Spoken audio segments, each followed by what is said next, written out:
बच्चों नमस्कार।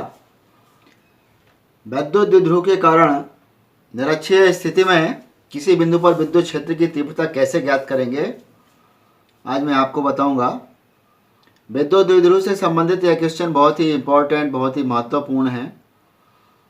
Board exam में कई बार ये क्वेश्चन रिपीट हुआ है। निरक्षीय स्थिति क्या है, इस बात को आपको समझना है। पहले वाले वीडियो में आप ये समझ चुके हैं कि द्विध्रुव का अक्ष क्या होता है। माइनस क्यू और प्लस क्यू आवेश को मिलाने वाली जो रेखा है वो द्विध्रुव का अक्ष कहलाती है, आप जानते हैं। और अगर उस अक्ष में ही आगे कोई लाइन बढ़ा दी जाती थी तो उसको हम अच्छी स्थिति पर कोई बिंदु रख करके तीव्रता ज्ञात कर सकते थे, या पहले आपने ज्ञात भी किया है। अक्ष को आगे बढ़ा करके कोई बिंदु ले लिया और उस बिंदु पर जब तीव्रता ज्ञात करते हैं तो उसको अपन अच्छी स्थिति कहते थे। निरक्षीय स्थिति क्या है? द्विध्रुव अक्ष के लंबवत स्थिति जो होगी, द्विध्रुव अक्ष के सीधा लंबवत जो भी स्थिति है उसको हम बोलते हैं निरक्षीय स्थिति। यहाँ देखिए, ए बी एक द्विध्रुव है जो माइनस क्यू और प्लस क्यू आवेश से मिलकर के बना है। ओ मध्य बिंदु है, आप जानते ही हैं द्विध्रुव का। यहाँ से माइनस क्यू की दूरी ओ से प्लस क्यू की दूरी बराबर बराबर होती है, एल और एल, इसलिए कुल दूरी 2l ली जाती है। मध्य बिंदु ओ से पी की दूरी r है। पी निरक्षीय स्थिति पर है और पी पर हमको विद्युत क्षेत्र की तीव्रता ज्ञात करनी है। अब देखिए, जिस बिंदु पर तीव्रता ज्ञात करनी है हमारे पास परीक्षण आवेश है, उस बिंदु पर हम परीक्षण आवेश रखते हैं।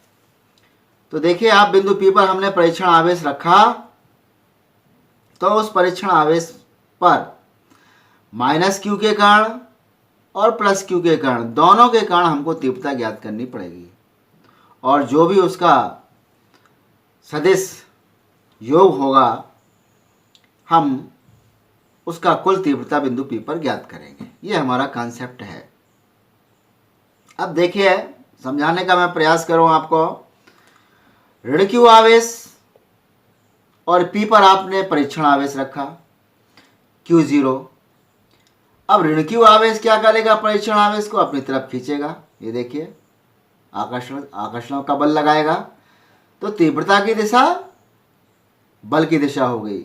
माइनस क्यू इस परीक्षण आवेश को अपनी तरफ खींच रहा है, आकर्षित कर रहा है, और वही दिशा आपने ले ली विद्युत क्षेत्र की तीव्रता E2। तो माइनस क्यू के कारण बिंदु P पर जो तीव्रता ले रहे हैं हम E2 ले रहे हैं। ये देखिए, अब ये E2 को हम अक्ष से, द्विध्रुव का अक्ष से, ये देखिए E2 थीटा कोण बना रही है, तो स्वाभाविक है हम इसको सदिश रूप से विभक्त करेंगे, क्षैतिज घटक और ऊर्ध्वाधर घटक ज्ञात करेंगे। तो देखिए E2 का जो क्षैतिज घटक होगा, ये देखिए E2 cos थीटा होगा। PE की दिशा, यहाँ पर अगर हम बिंदु E ले लें तो कह सकते हैं कि PE की दिशा में E2 का जो क्षैतिज घटक होगा वो E2 cos थीटा होगा। ऊर्ध्वाधर घटक मतलब 90 डिग्री पर, ये देखिए ये ऊर्ध्वाधर घटक क्या हो जाएगा? E2 sin theta. इसी प्रकार से हमने धन क्यू आवेश के कारण बिंदु P पर तीव्रता ज्ञात करनी चाहिए। हमने बिंदु P पर क्या रख दिया? परीक्षण आवेश रख दिया। अब देखिए, यह धन क्यू आवेश परीक्षण आवेश को क्या करेगा? प्रतिकर्षित करेगा। परीक्षण आवेश दूर भागेगा। ये देखिए E1, ये जिस दिशा में जा रहा है तीव्रता की दिशा हमने वही ले ली, E1। अब देखिए, हमको E1 को भी सदिश रूप से विभक्त करना पड़ेगा। इसका क्षैतिज घटक क्या होगा? क्षैतिज घटक ये देखिए E1 cos थीटा होगा। द्विध्रुव की अक्ष की दिशा में ही क्षैतिज होगा, इसलिए वो क्या हो गया? E1 cos थीटा हो गया। और इसका लंबवत घटक क्या हो जाएगा? E1 sin theta. अगर इतनी बात समझ में आ गई तो हमारा ये पूरा डेरिवेशन भी समझ में आ गया। अब आप देखिए, आगे अपन बात करते हैं भाषा, इसको कैसे लिखना है। माना ए भी एक वैद्युत द्विध्रुव है जो माइनस क्यू और प्लस क्यू आवेश से मिलकर के बना है। आवेशों के बीच की दूरी 2l है। ये तो भाषा सब में कॉमन लिखनी है आपको। द्विध्रुव के मध्य बिंदु O से r दूरी पर एक बिंदु P है जिस पर हमको विद्युत क्षेत्र की तीव्रता ज्ञात करनी है। जो मैं बिंदु A पर स्थित ऋण q आवेश के कारण विद्युत क्षेत्र की तीव्रता आप अपना चित्र में देख सकते हैं E2 है। तो E2 इक्वल टू 1/4πε0 आवेश बटे दूरी का स्क्वायर। आवेश तो Q होगा, दूरी हो जाएगी AP का स्क्वायर। और ये सदिश के रूप में अगर हम लिखना चाहें तो इसकी दिशा जो होगी देख सकते हैं आप, एरो की दिशा है चित्र में देखना है आपको, PA के अनुदिश होगी।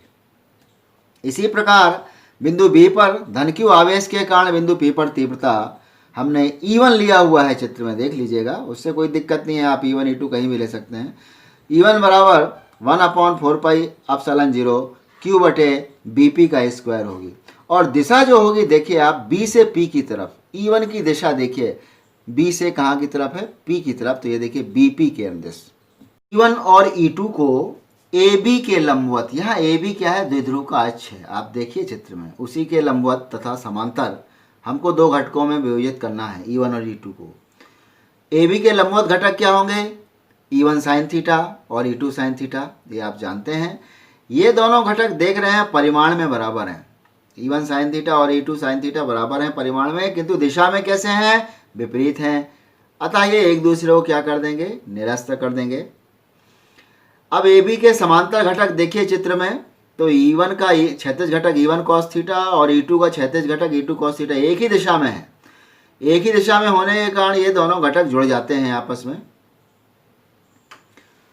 अतः अब हम बिंदु P पर परिणामी विद्युत क्षेत्र की जो तीव्रता ज्ञात करना चाहते हैं वो E इक्वल टू E बराबर, ये देखिए चित्र भी आ गया आपका, देख सकते हैं। E बराबर, ये देखिए क्षैतिज घटक में E1 cos theta plus E2 cos theta, ये दोनों जुड़ गए क्योंकि दोनों एक ही दिशा में है। ये दोनों जो वेक्टर सदिश के घटक हैं वो एक ही दिशा में है, जुड़ जाते हैं आपस में। अब E1 बराबर हम देखें, अगर वैल्यू निकालें हम E1 की, तो 1/4πε0 Q बटे दूरी का स्क्वायर। दूरी क्या हो जाएगी, ये चित्र में AP का स्क्वायर, और AP की वैल्यू √r² प्लस l² आप देख चुके हैं। इसका स्क्वायर होगा तो आ जाएगा E1 बराबर 1/4πε0 Q बटे r² प्लस l²। इसको हमने समीकरण 2 दे दिया। इसी प्रकार E2 बराबर 1/4πε0 Q बटे दूरी का स्क्वायर, दूरी वही होगी √r² प्लस l² का स्क्वायर, तो ये आ गया E2 बराबर 1/4πε0 Q बटे r² प्लस l²। इसको हमने समीकरण 3 दे दिया। तो समीकरण 2 और 3 से हम देखते हैं E1 बराबर E2, इसका मतलब ये दोनों परिमाण में बराबर हैं। अब अपना जो बिंदु P पर परिणामी तीव्रता थी E बराबर E1 cos theta plus E2 cos theta, तो E1 बराबर E2 रखा तो E बराबर हो गया 2E1 cos थीटा। E बराबर बिंदु P पर परिणामी तीव्रता E बराबर 2E1 cos थीटा हमने देखा था। E1 की वैल्यू रख दी हमने 1/4πε0 Q बटे r² plus l² into cos theta. अब हमें cos थीटा की वैल्यू निकालनी है। तो देखिए चित्र को बार बार आप देखेंगे, चाहे आप त्रिभुज POA ले लो या फिर POB ले लो, जो भी आपको अच्छा लगे, वैल्यू सब में समान आएगी। cos थीटा बराबर आधार बटे कर्ण, हमने यहाँ पर POB लिया है, आधार हो गया L और कर्ण हो गया √r² प्लस l², और हमने cos थीटा की वैल्यू रख दी यहाँ पर E बराबर 1/4πε0 Q बटे r² plus l² into L बटे √r² प्लस l²। E बराबर Q इंटू 2L 4πε0 बटे r² प्लस l² का 3/2 घात में हो जाएगा। अब यहाँ पर Q इंटू 2L आप जानते हैं द्विध्रुव का आघूर्ण होता है P, जिसको अपन P कहते हैं, P बराबर Q इंटू 2L। तो E बराबर 1/4πε0 P बटे r² प्लस l² का 3/2। ये हमारा एक्चुअल व्यंजक है। ये जो मान आया है वास्तव में ये ही निरक्षीय स्थिति में बिंदु P पर परिणामी तीव्रता का सूत्र है। लेकिन हम कभी कभी क्या है इस कंडीशंस को लेके चलते हैं कि यदि हमारा द्विध्रुव बहुत छोटा है, अर्थात L छोटा है R, जो द्विध्रुव की लंबाई है वो जो परीक्षण दूरी है आपकी ऑब्जर्वर डिस्टेंस है उससे बहुत छोटी है, तो एल स्क्वायर को एल की घातें जो हैं उनको हम उपेक्षित कर देते हैं, छोड़ देते हैं। तो ई बराबर 1/4πε0 पी बटे एल स्क्वायर को हमने छोड़ दिया, आर स्क्वायर की घात 3/2, 2 से 2 कैंसिल हो गया, तो ई बराबर 1/4πε0 पी बटे आर क्यू न्यूटन प्रति कूलम। ये हमारा बिंदु पी पर परिणामी तीव्रता का सूत्र निरक्षीय स्थिति में आ गया। और यहाँ पर इम्पॉर्टेंट रिजल्ट ये जरूर लिखिएगा कि स्पष्ट है कि निरक्षीय स्थिति में विद्युत द्विध्रुव के कारण विद्युत क्षेत्र की तीव्रता द्विध्रुव अक्ष के समांतर धन आवेश से ऋण आवेश की ओर होती है। ये बात आपको बहुत ही इम्पोर्टेंट समझना है, धन आवेश से ऋण आवेश की ओर होती है। Thank you.